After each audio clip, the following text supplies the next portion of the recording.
बिस्मिल्लाहिर्रहमानिर्रहीम। अस्सलाम वालेकुम ख़ातीन व हज़रात। मेरा मुल्क बहुत दिलचस्प मुल्क है। इसके बहुत सारे ऐसे मामलात हैं कि जिन पर साल हा साल गुफ्तगू हो सकती है। कुछ ऐसे मामलात हैं जो हमारी जान ही नहीं छोड़ रहे।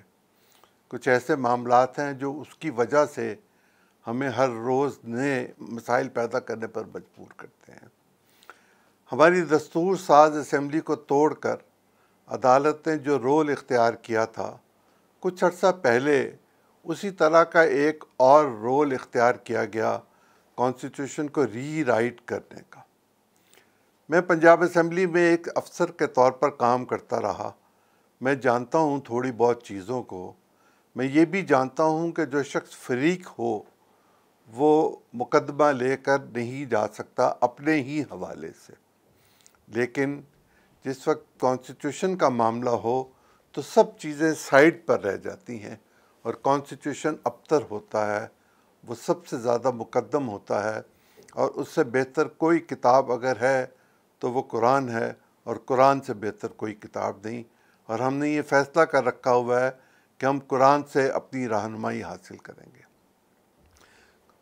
कुछ अर्सा पहले, तकरीबन 2 साल पहले, पंजाब असम्बली में वोट ऑफ नो कॉन्फिडेंस हुआ। उससे पहले पाकिस्तान की तारीख़ में जो वोट ऑफ नो कॉन्फिडेंस करने की कोशिश की गई वो मोहतरमा बेनज़ीर भुट्टो के ख़िलाफ़ थी। असम्बली में एक मेंबर ने खड़े होकर रोना शुरू कर दिया कि बीबी मैं आपके ख़िलाफ़ वोट नहीं दे सकता। मैंने इनसे कहा था दे दूँगा, लेकिन मैं नहीं दे सकता।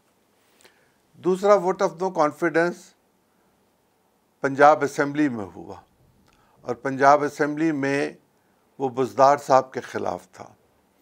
उसमें हमज़ा शहबाज शरीफ को पीटीआई के लोगों ने वोट दिया और उन पर डिफेक्शन क्लॉज लगी 63A के तहत।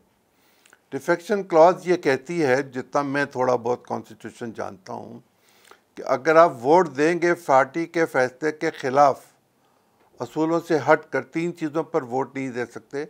उनमें से एक अदम एतमाद भी है। तकरीबन 25 लोगों ने ये वोट दिया और उन लोगों के वोट ना गिने गए और ना उनको सीटों पर रहने दिया गया। गोया उन्होंने जो गुनाह किया वो गुनाह बेलज़्ज़त था। ये बात भी कही गई कि पैसे दिए गए। ये बात भी कही गई कि लोगों के साथ पॉलिटिकल कमिटमेंट हुई। लेकिन आज की तारीख़ में मैं जिस खातून के रूबरू बैठा हूँ, मैं इनसे ये सब सवाल करूँगा। और ये वो खातून है जो सुप्रीम कोर्ट में चली गई अकेली, बग़ैर किसी आसरे के, बग़ैर सोचे समझे कि रिपरकशंस क्या होंगे, मेरे साथ क्या बीतेगी, रियासत क्या करेगी, पॉलिटिकल पार्टीज़ क्या करेंगी, और सियासी जमातें ख़ुद क्यों नहीं गईं इस मुकदमे को लेकर सुप्रीम कोर्ट में। सुप्रीम कोर्ट में सदारती रेफरेंस आया था और उसमें पॉलिटिकल पार्टीज़ फरीक बनी, लेकिन इस खातून ने उस फैसले के ख़िलाफ़ एक रिव्यू दाखिल कर दिया हुआ है। वो रिव्यू चैम्बर में इस वक्त फ़िक्स हुआ है। क्या वो अदालत में सुना जाएगा कि नहीं सुना जाएगा? सुप्रीम कोर्ट के अंदर के हालात बहुत प्यारे, मोहब्बत वाले हैं। एक दूसरे को मोहब्बत नामे लिखे जा रहे हैं और उन मोहब्बत नामों में इस बेचारी के मुकदमे की बारी आएगी या नहीं आएगी। और अगर आएगी और फ़ैसला आएगा तो उसके पाकिस्तान की सियासत पर क्या असरात होंगे। और अगर वो ना सुना गया तो फिर जो आइनी तरामीम करने की कोशिश की जा रही है वो क्या रंग रूप इख्तियार करेंगी। मेरी आज की मेहमान हैं सूबाई असम्बली पंजाब की साबिक रुकन आयशा चौधरी साहिबा। बहुत शुक्रिया, बहुत शुक्रिया आपको। ये बताइए कितने पैसे लेके वोट दिए थे? जी, ये पैसों की ख़बर जो है, जिन लोगों को हमने छोड़ा वो तो चलाते हैं। जिन लोगों ने दिए या जिनके ऊपर इल्ज़ाम है, उनमें से कभी किसी ने कहा? नहीं, मेरा ये तो मसला ही नहीं है, मैं तो आपसे पूछ रहा हूँ। जी, पैसे कोई नहीं लिए। एक पॉलिटिकल कमिटमेंट ली? मैंने तो नहीं ली जी। तो आपने ये क्या कर दिया? ये फिर मुकदमा करने की ज़रूरत क्या देखिए, एक बात समझने की है, एक सियासी कारकुन जो है उसका एक अपना नज़रिया भी होता है। वो नज़रिया जब पार्टी के लीडर के नज़रिए से अलाइन होता है या पार्टी से अलाइन होता है तो फिर आप पार्टी को फॉलो करते हैं। हम लोग सियासी कारकुन हैं, पॉलिटिकली अवेयर हैं, पॉलिटिकल मोरालिटीज़ पे बिलीव करने वाले हैं।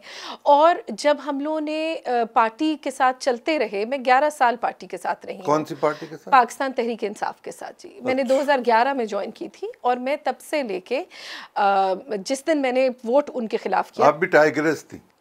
जी, आप वर्कर थी, मैं तो टाइग्रेस वाले फ़र्क थे लोग, हम पॉलिटिकल वर्कर थे, पॉलिटिकली अवेयर पॉलिटिकल वर्कर थे।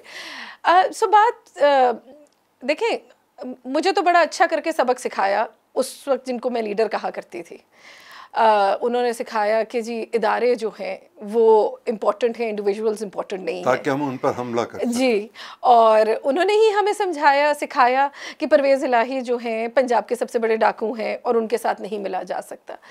मेरे से गलती ये हुई कि मैंने सबक याद कर लिया, मैंने सबक याद कर लिया। और जब मुझे अज़बर और जब मुझे कहा गया कि अब हमारी पॉलिटिकल रिक्वायरमेंट ये है हुकूमत में रहने की, पहले तो हमें बुज़दार साहब गिफ्ट किए गए जो अपनी जगह पे एक तकलीफ दे अमर था, और उसके बाद उससे बेहतर हल निकाला गया कि परवेज़ इलाही साहब हमें दे दिए, इसको वोट डालने को कहा गया।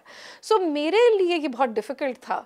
अगर मैं सबक ही ना याद करती और नज़रिया डेली मूव करती रहती अपना एट कन्वीनियंस तो फिर तो फ़र्क बात थी। लेकिन चूंकि मैंने याद कर लिया था तो मेरे लिए परवेज़ इलाही साहब को वोट डालना एक बड़ी मुश्किल बात हो गई थी। जब आपने वोट नहीं डाला तो आपसे किसी ने बात की? जी नहीं, पार्टी का एक पीटीआई में एक बड़ा अच्छा सा रिवाज है कि अगर कोई नाराज़ हो, अगर किसी की कोई दिल शिकनी हो, कोई किसी का गिला हो, कोई किसी चीज़ से एग्री ना कर रहा हो, तो इसका मतलब ये है कि वो बिकाऊ है, वो झूठा है, वो ट्रेटर है। डिसएग्रीमेंट की गुंजाइश नहीं है। अगर कोई छोड़ने की बात करता है तो उसको मनाया नहीं जाता। और बात जमहूरियत की करते हैं। जी, बात जमहूरियत, बात तो वो यूथ और औरतों की भी करते हैं।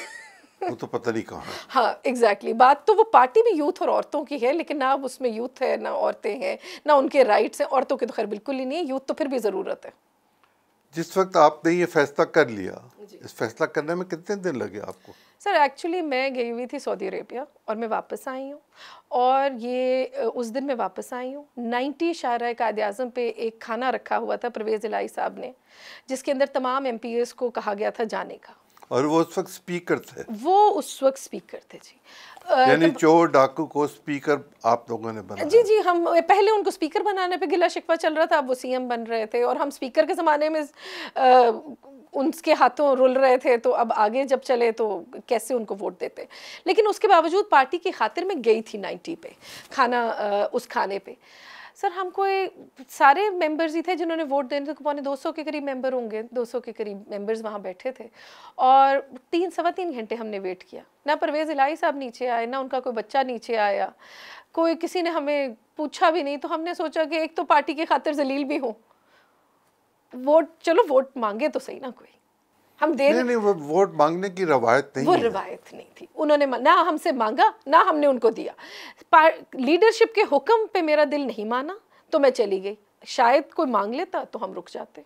तो मुंह से लाई भी नहीं तशरीफ लाए? जब तक वो आए, देखिए मैं कौन सा नौकरी छोड़ी थी जिसमें मैंने तनख्वाह बढ़वानी थी। मैं तो इसलिए नौकरी छोड़ रही थी ना कि मुझे वो जगह पसंद नहीं थी, मुझे वो तरीक़ाकार पसंद नहीं आ रहा था। आप रुकने असेंबली होने को नौकरी कह रही हैं? देखिए नौकरी तो है, सरकार की नौकरी है, एक नज़रिए के साथ नौकरी है, एक काम है जो आप पार्टी के लिए नहीं कर रहे, अवाम के लिए। आप basically representative of the people हैं, उसके बाद सेकेंडरी आप रिप्रेजेंटेटिव ऑफ द पार्टी हैं। ठीक है। अभी जब हम लोगों को जब ये 63A का ओपिनियन आया और उसमें वोट नहीं काउंट किया गया, मुझे इस बात से कोई इख्तलाफ नहीं है कि आप डी-सीट करें, मुझे इस बात से कोई इख्तलाफ नहीं है कि हमारे रेफरेंसेस आप लोग तैयार थे इस बात के लिए ज़हनी तौर पर? मुझे ज़ाती तौर पे इस बात से कोई प्रॉब्लम नहीं। एक बात से अगर मैं इस कदर इख्तलाफ करती हूँ कि मैं उसकी कॉस्ट बेयर करने को तैयार हूँ, तो मुझे क्यों इतराज़ होगा? मेरा इख्तलाफ इस कदर बड़ा है ना, मैं किसी सूरत उस बात के साथ खड़े होने को तैयार नहीं हूँ। अगर उसका मतलब सीट गिव अप करना है तो मैं सीट गिव अप कर दूंगी, लेकिन मैं अपनी कॉज पे खड़ा रहना चाहती हूँ। लेकिन आयशा, ये सीट तो पार्टी की थी। और मुतनासिब नुमाइंदगी के तहत आप जी मुंतखब होकर जी आएंगी। बिल्कुल ऐसे ही तो था। पार्टी का फैसला तो आप पर मानना लाजिम था। बिल्कुल सही कह रहे हैं आप। ये सीट पार्टी की थी, बट पार्टी के लिए पार्टी के हम पॉलिटिकल वर्कर थे जो साल साथ खड़े रहे थे, इसलिए हमें वो सीट मिली थी। But having said that, seat party क्या की मशवरा अंदर हुआ था? नहीं सर, हमें तो इतला ही मिलती थी हमें तो इतला ही मिली थी। इतला भी नहीं मिली थी, ऑर्डर ही मिला था। एनीवे सर, मैं जो कहना चाह रही हूँ दैट इज़ दैट जब ये सारा कुछ हुआ तो उसके अंदर हमें समझने की ज़रूरत है कि इख्तिलाफ अगर बड़ा है तो मुझे वोट मेरा कोई नहीं ले सकता। वोट एक मेरा बुनियादी हक है और एज लॉ मेकर मेरी ड्यूटी है। ठीक है, मैं उसके अगर मैं अपनी पार्टी से इख्तिलाफ कर सकती हूँ। देखें, आप अगर जस्टिस मंदुखेल का डिसेंडिंग नोट पढ़े 63A का, तो उसके अंदर उन्होंने ये लिखा है कि जो पॉलिटिकल पार्टी का मेंबर है वो मादर पिदर आज़ाद नहीं है, वो हदूदों के युद्ध में रह के काम वो करेगा। पार्टी के डिसिप्लिन और मैनिफेस्टो के मातहत है। बट अगर पार्टी अपना मैनिफेस्टो और डिसिप्लिन से दूर चली जाए तो फिर क्या वर्कर उसके मातहत रहता है? क्या वर्कर फर्दे वाहिद के मातहत हो जाता है?